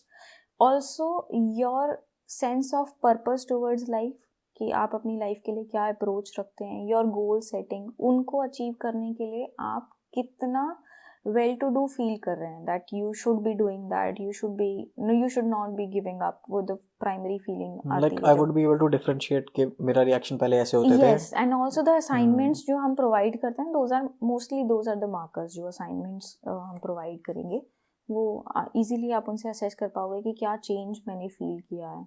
And as a person हमारे friends and family definitely notice करते ही करते हैं कि जब आप थेरेपी पे जा रहे हो तो दे विल सी कि you are different person now. Yes, थक गए होंगे आप बहुत बात. पानी पी लीजिए. This has been a subject actually, therapy, counseling, and ये सारे subjects जो है ना, people they need to get aware of these things. बहुत बहुत प्राइमरीली उनको बहुत ज़रूरत है इन चीज़ों के बारे में अवेयर होने की, क्योंकि सोशल मीडिया ने ना कुछ चीज़ों को नॉर्मलाइज कर दिया है, जबकि वो चीज़ें बहुत ज़्यादा एक्सेसिवली, बहुत ही ऐसे मैनर में, क्या मैं बोलूँ कि ग्लोरीफाई की हुई है. But we should be like, उनको नॉर्मलाइज करने की ज़रूरत है, उन्हें बिलो द बेल्ट लाने की ज़रूरत है कि हाँ, it is important to live a good and a healthy life, not like a social media life. या सोशल मीडिया आइकन बनकर नहीं सोना है आपने एक नॉर्मल ह्यूमन बीइंग की तरह अपनी ग्रोथ, अपनी पर्सनल ग्रोथ के ऊपर ध्यान देना है. तो that is actually definitely going to affect your life. I तो think like social media is like a house. Don't let anyone enter it. And you keep your loved ones only in it.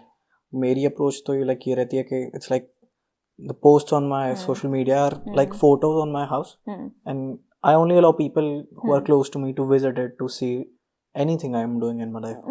That's another way of seeing it. But मैं बोलूँगी कि आजकल के life में जो भी social media influencers हैं या फिर वो लोग हैं, they should show the dark side also.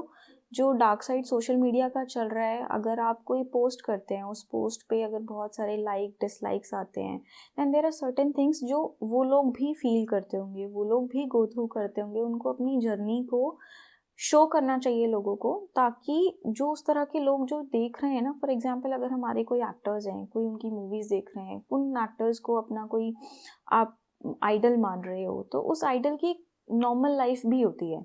वो नॉर्मल लाइफ जो है ना, वो नॉर्मल लाइफ दिखने की बजाय सिर्फ ऐसा दिख रहा है कि they are just an icon or a star, so they are living their lives in a certain way, not as us, not as normal people. तो उनकी ये ड्यूटी बन जाती है कि इसके बियॉन्ड भी कुछ नॉर्मल लाइफ है और उसको नॉर्मल की तरह रखा जाए। उन्हें ये चीज़ के लिए लोगों को बोलना चाहिए, बताना चाहिए, ताकि लोगों के दिमाग में एक ये बात जाए कि सोशल मीडिया के आइकन्स है, स्टार्स हैं, they are also normal people.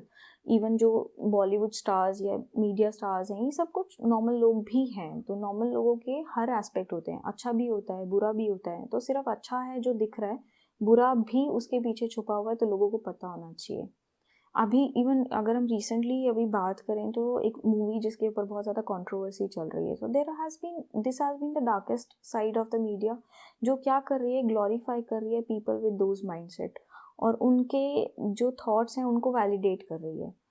तो I think this needs to be taken care of, और एज सोसाइटी हम लोगों की ये रिस्पॉन्सिबिलिटी बन जाती है, सिर्फ थेरेपिस्ट की नहीं, नॉर्मल सोशली लोगों की रिस्पॉन्सिबिलिटी बन जाती है कि लोगों को अवेयर करें कि विच इज़ रॉन्ग और राइट का एक डिमार्केशन होना ज़रूरी है, बाउंड्रीज होना ज़रूरी है। Not everything can enter. नहीं, do they like censor the art or what should be like जो जनरल? नो, सेंसर करना wouldn't be an option I guess, क्योंकि डार्क साइड जो है वो कहीं ना कहीं से अवेलेबल हो जाता है। It's necessary to show the dark side, like it is but necessary to not show the to like glorify it. glorify। मेरा मतलब ये है कि अगर आप डार्क साइड दिखा रहे हो, तो अगर if a person is committing a crime, that man cannot be a hero. He cannot be glorified as a hero of the movie. That he is doing something which is criminal, which is criminally wrong, which is ethically wrong to the society. So it should give a message कि this is ethically wrong, this shouldn't be done, this shouldn't be accepted by the society. लोग aware हो रहे हैं, लोग ये चीज़ कर रहे हैं, लेकिन on the contrary there are people जो उस चीज़ को accept कर रहे हैं, जो उस चीज़ को समझ रहे हैं। That hero can do, then if I am doing that, I am also a hero. There are always the wrong kind of people who do that. Like तेरे नाम आई थी जब हम छोटे होते थे, सलमान खान सेड कि मूवी देखो, बढ़िया movie, but don't follow this character. He himself said that कि follow इस टाइप की चीजें। I love चीजें, that movie. मूवी तो definitely, even animal, it was movie की अगर आप आर्ट की बात करें तो जो कैरेक्टर्स हैं उन्होंने अपने कैरेक्टर जो भी किया है वो बहुत अच्छा काम like किया है। if they are portraying a dark character, then they should be उस dark. चीज़ को बहुत अच्छा पोर्ट्रे किया है, लेकिन अगर हम उसके मैसेज की बात करें एज अ फिल्म, तो द मैसेज कुछ और होना चाहिए था। वो मैसेज बहुत अलग तरीके से पोर्ट्रे हुआ है सोसाइटी में। लोग अवेयर हो रहे हैं, लेकिन मैक्सिमम लोगों को ये अवेयरनेस अभी नहीं है, और वो अवेयरनेस होनी चाहिए। तो इट समहाउ थोड़ा सा हमारी जो गवर्नमेंट है वो पॉलिसीज़ थोड़ी चेंज होनी चाहिए। हमारा जो चाइल्डहुड है, जो अब आज का जो कमिंग यूथ बनने वाला है, जिसके ऊपर बहुत सारी रिस्पॉन्सिबिलिटीज़ होने वाली हैं इस नेशन को संभालने की, तो उनको एक राइट डायरेक्शन में लेके जाना बहुत इम्पोर्टेंट है।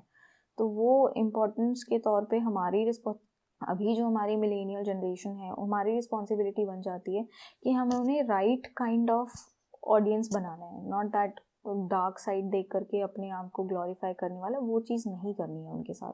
तो अच्छे मैसेज वाली कुछ चीज़ें भी कर सकते हैं हम साथ like के people are they only want validation from they seek बढ़िया हो तो भी, yes, बुरा हो तो भी।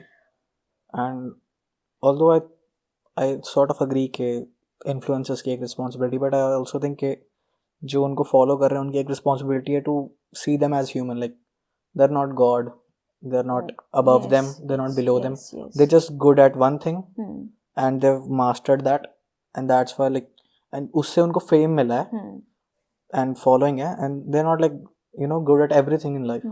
It's like they are making money out of it, so it is just their profession, they are doing it rightly कि जितना अच्छे से वो perform करेंगे they'll make money out of it. Some people are doing it for the sake कि definitely society के लिए कुछ अच्छा करना है उसके लिए करें, but mostly अगर उन्होंने बात करें तो money making is a big thing. तो हमें ये ज़रूरी हो जाता है कि हम अपने बच्चों को, हम अपने यूथ को ये चीज़ से अवेयर कराएं कि भाई वो मनी मेकिंग का प्रोसीजर है, उसको अपनी लाइफ नहीं बनाना है, सोशल मीडिया को अपनी लाइफ नहीं बनाना है, या जो चीज़ें हमारी स्क्रीन पे चल रही हैं वो सिर्फ एक छोटे डब्बे में स्क्रीन में हमें दिख रहे हैं, we are seeing that thing in just in a box, उसके बियॉन्ड हमारे आसपास दिस इज़ द रियलिटी। उनको एक रियलिटी चेक देने की बहुत ज़रूरत है। वो रियलिटी चेक उन्हें तभी मिलेगा जब वो लोग सेल्फ अवेयर हो जाएंगे। तो वो सेल्फ अवेयर के लिए हमें थोड़ी सी और पॉजिटिव चीज़ें हमें इंट्रोड्यूस करने की ज़रूरत है। तो वो इंट्रोडक्शन समहाउ स्टार्ट होगा अलोंग आपके पॉडकास्ट के थ्रू। डेफिनेटली मेरा one of the major aims of mine is के I know I'm very, very, very self-aware, and I want people to be like more self-aware about what they do, what their actions, what are the consequences of their actions. Because I think हम as a generation हम self-aware भाड़ में गया. We want distractions from our current actions. अगर मेरे को पता है मेरा एग्जाम है, मुझे पढ़ना है, मैं नहीं पढ़ूंगा, मैं डिस्ट्रैक्ट कर लूंगा until that exam comes, then I will dread कि I could not perform in that exam and whatever. वही है ना, टेक्नोलॉजी somehow हमारे लिए एक तरीके से वरदान भी रही है, and on the other hand technology की वजह से बहुत चीज़ें, हम लोगों का जो जनरल मेमोरी है वो ही ख़राब हो गया। हम पहले फ़ोन नंबर्स की बात करें तो बिफोर टेक्नोलॉजी कितने कितने फ़ोन नंबर्स याद कर लेते थे। टेक्नोलॉजी नाउ जब से technology has come up, I don't think so कि मेरे को अपना खुद का नंबर के अलावा किसी का नंबर याद होगा। तो ये आई गेस सभी के साथ है। यहाँ पे हमें थोड़ा सा बाउंड्री, इवन ज़रूरी नहीं कि कोई और पर्सन हमें आकर के बताए कि हमें यहाँ बाउंड्री क्रिएट करना है, ये हमें खुद से ही अपने आप के लिए अवेयरनेस क्रिएट करनी है कि we have to create some healthy boundaries. वो हेल्दी बाउंड्रीज जितना हम रखेंगे उतना ही ड्रॉप डाउन ग्राफ में आएगा जो मेंटल हेल्थ इलनेसेस हैं उनके साथ, या मेंटल हेल्थ इश्यूज जो भी चल रहे हैं लोगों के साथ। बाउंड्रीज इन द सेंस के लाइक आपको अपना स्क्रीन टाइम लिमिट करना है, the type of content you watch, वो चीज़ें आपको लिमिट करनी है। द सोर्स ऑफ इंफॉर्मेशन, जहाँ से आप इंफॉर्मेशन कलेक्ट करते हैं किसी भी चीज़ के बारे में, उसकी ऑथेंटिसिटी को देखना, ये सारी चीज़ें अफेक्ट करती हैं। ये सारी चीज़ें आपके ब्रेन में जाने वाली इंफॉर्मेशन को प्रोसेस कर, जो हो रही हैं ब्रेन में जा रही हैं, जिस तरीके से प्रोसेस हो रही हैं उसको अफेक्ट कर रही हैं। तो इन चीज़ों का ध्यान रखना। आई डोंट थिंक अगर आप 18 से 20-22 साल के you are trying to make your career, you should like stay away from politics and everything. Although क्योंकि it can affect your thinking, and at the same time I also think you should be involved in politics. थोड़ा मतलब contradictory view है, but because I think you can't know really कि ये source कितना genuine है कितना नहीं है genuine. But if it's affecting your major working of your day to day life, then you should like take a step back. Actually, I don't need this information. वो सारी चीज़ें आपकी एबिलिटी, जो डिसीजन मेकिंग की ability है उनको affect करती हैं। जो इन्फ्लुएंस की बात कर रहे हैं हम सोशल मीडिया के, वो एक्चुअली इस वे में इन्फ्लुएंस कर रहा है कि हमारा जो खुद का थॉट का जनरेशन है वो कम हो गया है। The thoughts are coming from different sources, they are not coming from our own mind. तो वो जनरेट हो रहे हैं बाहर से, हमारा ब्रेन उनको जनरेट नहीं कर रहा है किसी चीज़ के लिए। हम बाहर से इंफॉर्मेशन भी नहीं, हम डायरेक्टली थॉट्स उठा रहे हैं और वो थॉट्स हमारे ब्रेन में सीधा सिर्फ डब्बे में बंद हो रहे हैं हमारे थॉट। जबकि होना ये चाहिए कि आप बाहर से सिर्फ इंफॉर्मेशन कलेक्ट करो और आप अपने खुद के थॉट्स जनरेट करो। तो वही क्रिएटिविटी है। तो वो क्रिएटिविटी खत्म हो रही है बेसिकली, उसको हमें सेव करना है। You are what you consume and what you do every day ना। Yes, you become that. I believe in that. 7-8 घंटे का अगर आपका टाइम सोशल मीडिया पे ही जा रहा है, you are what are you like? तुम सिर्फ एक NPC हो किसी इन्फ्लुएंसर की लाइफ में, तुम अपनी स्टोरी के हीरो नहीं बन रहे। You are a side character in your own story, just observing other people being the main character of your story. Now it is high time to be the own hero, be the hero of your own story. Yes. And you can't be a hero of your own story अगर तुम्हें खुद को ही नहीं पता कि मेरे क्या patterns क्या हैं। मैं सेल्फ अवेयर ही नहीं हूँ कि मैं उठता हूँ, मैं फ़ोन उठाता हूँ, घंटा निकल जाता है, मेरे को उठ के काम करना है, अगर चलो वर्कआउट करना है, even if that's not a routine, that's fine. Like जितना आप अपने goals के लिए दिन में पहली चीज़ अगर जितनी जल्दी you can cut down the time of the work you want to do and the time you wake up, that is like the most productive thing. Whatever time you wake up, like I'm not saying कि 6 बजे 5 बजे 4 बजे उठो, although like sunlight भी also necessary है. It is very necessary. आजकल की generation में मुझे लगता है सनलाइट आई थिंक आपके साथ एपिसोड 2 करना पड़ेगा for like you know the scientific aspect of it. we'll talk about it. There are actually some science and some behavioral things जो आपस में इंटर रिलेटेड होती हैं, जो हमारी लाइफ को डे टू डे बेसिस पे अफेक्ट करती हैं. हमारी बॉडी का, हमारी बायोलॉजी का बहुत बड़ा इफेक्ट है. How we think, how we are getting things, how we are seeing things. So we'll definitely talk about it in future. Looking forward Okay, so to it. my last question is sort of about myself only. So what do you think of my philosophy of life? Some people will call it narcissist, some people will call it psychopathy, some people will say like I'm you know way too over my head, but I believe कि I'm meant to do great things and I will reach a stage जहाँ पे my art is bigger than the artist. Alright. In fact, I believe कि anybody can reach a place if like they actually believe they can. I'm not talking about like manifestation and all that shit. मैं नहीं मानता कि अगर आप सिर्फ सोच लो तो हो जाएगा, but I believe कि एक करण औजला की लाइन है, मैनिफेस्ट भी करे तो करे मेहनता. दैट मैनिफेस्ट तो कर ले यार तू, अगर उस पर एक्ट वर्क और नहीं कर रहे हैं तो उसका कोई फायदा नहीं. एंड उसी वे में like manifestation in the sense कि मेरे माइंड में I have this delusional belief that I'm meant for very very very great things. That is actually some kind of manifestation which you're talking about. हाँ right. and it's not कि मैं सिर्फ दिमाग में सोच रहा हूँ I'll have car ये वो नहीं. I know कि मेरे को कहाँ पहुँचना है. Then I've broken down it to like 5-year plan, 10-year plans like the government and further broken down into 2-year plans, 1-year plans, 6-month plan. In fact so much so कि मैं I like कि मेरे को अपना एक दिन मेरे को पता होना चाहिए मैंने आज इस चीज के लिए ये स्टेप लिया है, इसके लिए. आई एम नॉट सेइंग कि be too much scheduled. You should you know free your day, but also at the same time at the end of the day तुमने चैन की नींद आ रही है. with you Abhinav, what I have seen कि you are a very strategic person. You have built up a strategy for your coming years and you have broken down into very simpler and achievable goals. And ये एक ऐसी technique है जो definitely हमेशा हर किसी को help करेगा. अगर नॉर्मली भी जनरली भी अगर आप बिना सोचे समझे अपने किसी गोल को ऐसे छोटे छोटे अचीवेबल टारगेट्स में डिवाइड करते हो, ये हमेशा हेल्प करता है डेफिनेटली, क्योंकि वो छोटे छोटे गोल्स बहुत ज़्यादा रिलेटेबल होते हैं. यू नो कि in which time frame you have to achieve your goal and then you always come a step forward. ये एक स्टेप लैडर फैशन में आप चल रहे हो. तो दिस इज़ वन थिंग. अगर आप मैनिफेस्टेशन को साइड भी छोड़ दो, मैनिफेस्टेशन का कॉन्सेप्ट इज समथिंग हम कभी फ्यूचर में बात करेंगे, तो उसके हिसाब से अगर हम इस मेहनत के इस कॉन्सेप्ट पे बात करें, हार्डवर्क के इस कॉन्सेप्ट पे बात करें, तो डेफिनेटली आपके गोल्स अचीवेबल होंगे, बहुत ईजिली अचीवेबल होंगे. You are a consistent person. When you have thought of achieving something, you have made up a goal, so आप consistently उसके लिए hard work कर रहे हैं. Hard work, nothing can beat hard work. Not manifestation, not expectation, not talent. Hard work beats everything. When you are working very hard towards your goal, you are definitely going to achieve it. ये एक ऐसा theory है, मुझे नहीं लगता कि कोई और इस चीज़ को डिनाई करेगा. जब आप किसी चीज़ को सोच रहे हैं कि आप कर रहे हैं, आपने स्ट्रैटेजी बना लिया, आपने प्लान बना लिया, आप एग्जीक्यूशन पे काम कर रहे हैं, तो there is no hurdle in between. And for you I see it कि आप ये सारे कॉन्सेप्ट्स में, सारे एरियाज में you are doing it better. छोटे मोटे हर्डल्स हैं, यू इजीली आप उनको ओवरकम कर लेते हैं. तो लाइक आई थिंक वो मेजरली इसलिए भी दैट कि गोल्स मेरे माइंड में it's not like a fixed number. Like for this podcast also I don't think in numbers like 100,000 इतने मंथ में, क्योंकि that is something that is not in your control.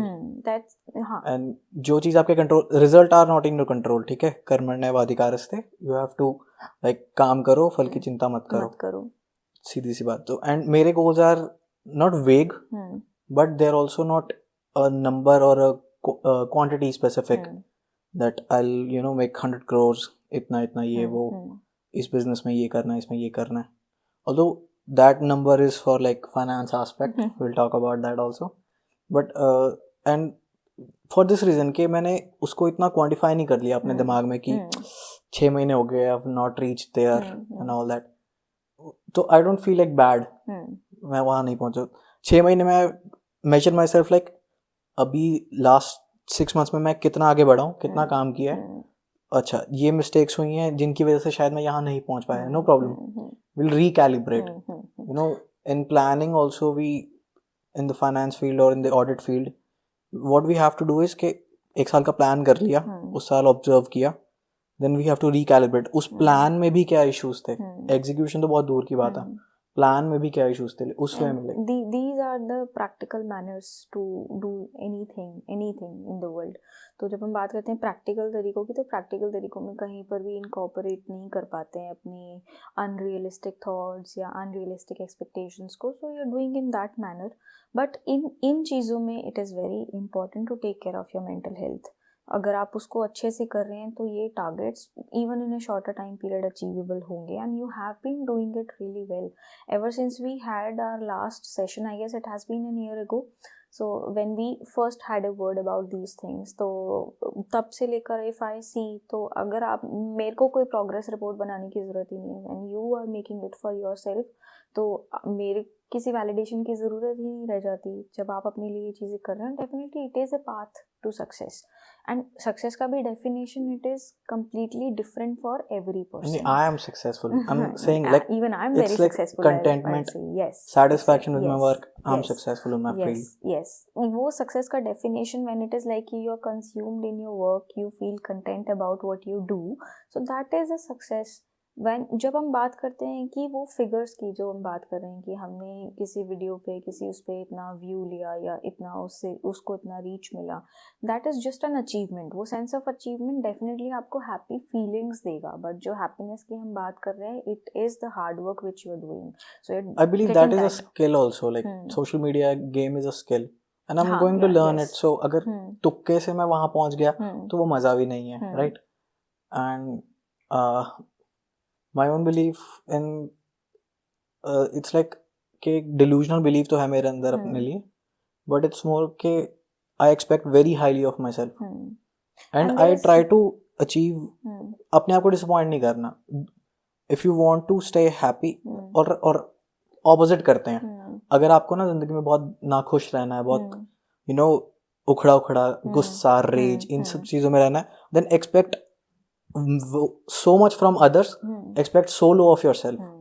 That's like, I think वो मैंने देखा है, observe किया, that will drag you down so low. Rock bottom भी कुछ नहीं है उसमें. बट इट इज़ लाइक ना कि ये वाली भी जो फीलिंग्स हैं जिनकी हम बात कर रहे हैं, it is about, these are also energies. Even if rage की बात करो या हैप्पीनेस की बात करो, ये सारी एनर्जीज हैं. अगर आप अपने बारे में बात करो तो आपने ये सारी एनर्जीज को चैनलाइज किया है इन ए गुड डायरेक्शन. तो इसलिए वो सारी चीज़ें आपको as a result, as a outcome positive impact किया है आपकी लाइफ में इन्होंने. तो वही किसी और पर्सन में भी, हमारा भी वही काम हो जाता है कि अगर आप किसी और पर्सन में ये सारी फीलिंग्स एक्सपीरियंस कर रहे हो which is creating a turmoil in his life, तो ये आपको अफेक्ट करेंगी और आपको उनको चैनलाइज करना है. And you have done it in a good way ना.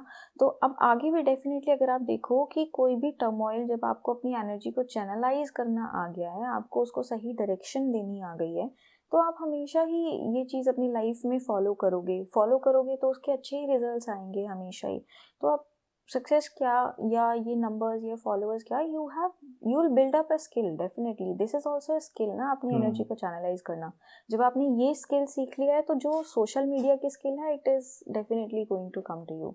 हाँ, like it's like a skill about managing your own emotions. Exactly, you have done it in a pattern, you have done it in a fashion कि जहाँ पे आप एक के बाद एक चीज़ छोटे स्टेप्स फॉरवर्ड करके कर रहे हैं, तो it's going to create good for you. And when I like talk to other people about it, they think that I am arrogant, I am egoist, which in a way I am about my own self. Like I'm egoistic about के I am meant for great things and I will achieve them. I'm not saying I am the only one meant for it.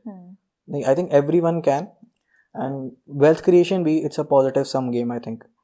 I follow someone called Naval Ravikant. He's a venture capitalist also, and he says कि ऐसा नहीं है कि पैसा कमाना should be कि मैं किसी से छीन के पैसा कमा रहा हूँ. It can be a game where we all win. You know, I make something of value to you. I earn from it. You get value from it as a person. That's what I believe is.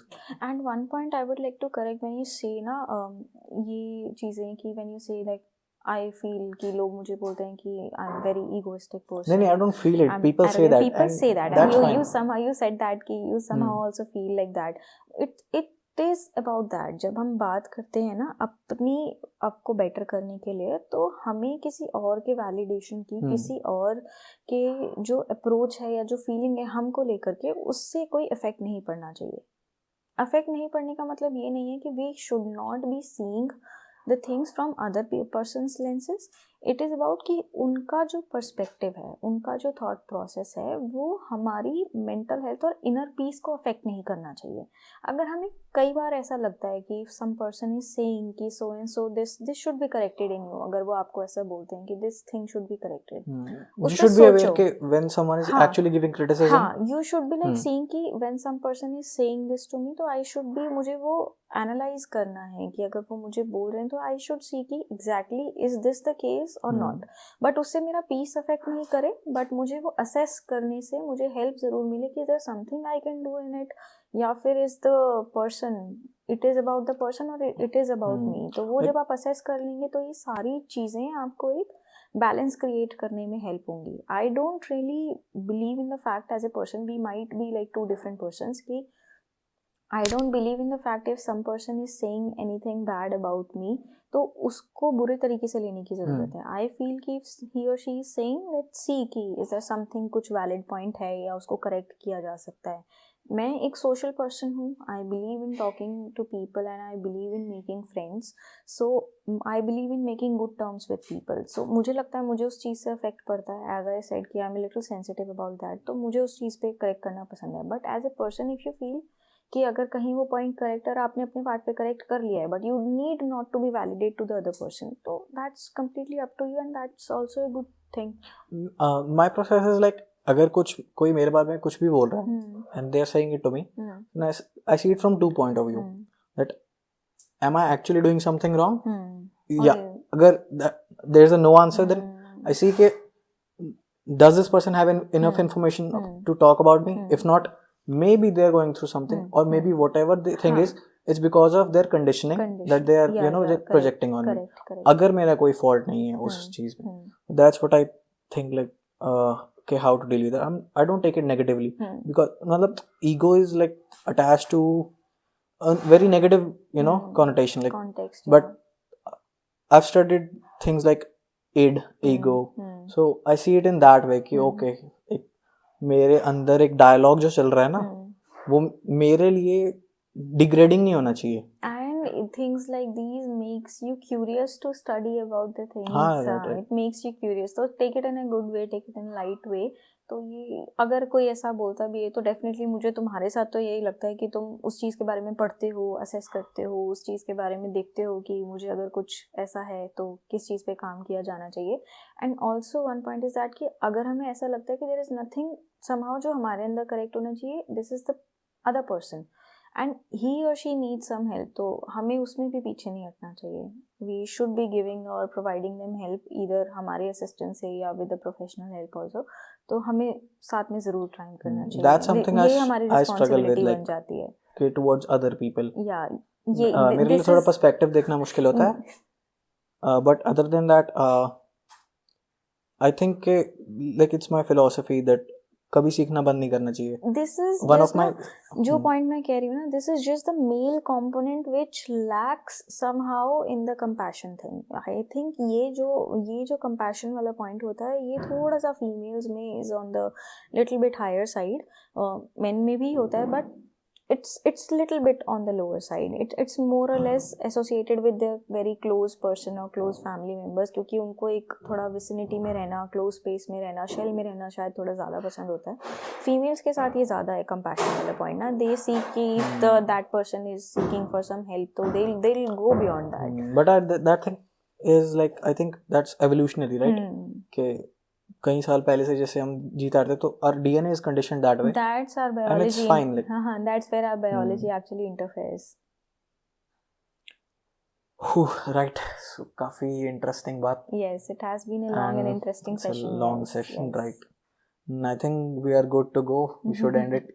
वरना हमारे editors आपको घर जाना है, ठंड बहुत है, and I don't want के भाई एडिट या डेफिनेटली यू नो आ फ्यूचर में ये काम ही ना कर पाए फिर मेरे से नाराज हो जाए. नहीं ऐसा नहीं होगा. He'll do a good job, I guess. He'll definitely do a good Yeah. job. Like I have faith in people. I only associate with people I have faith in. It's They'll do. good to have faith in other people. It gives them a confidence. Yes. Yeah, I want them to be egoist. As the kind of confidence you have shown in me. I think like अगर आप किसी को कोई काम अच्छा कर रहा है and you can't help them in their field, then you at least don't degrade them. Yeah, correct. Appreciate them in your own way. Yes, I agree to if that. they see good, नहीं तो you're a good person. एक Yes. gratification होगी तुम्हारे लिए. रात को सोने से पहले लिख लेना मैंने एक अच्छा काम किया. So I guess let's wrap it up. Yes, thank आपको you. भी घर पे हैं. It was a good session. Thank you. Thank you so much.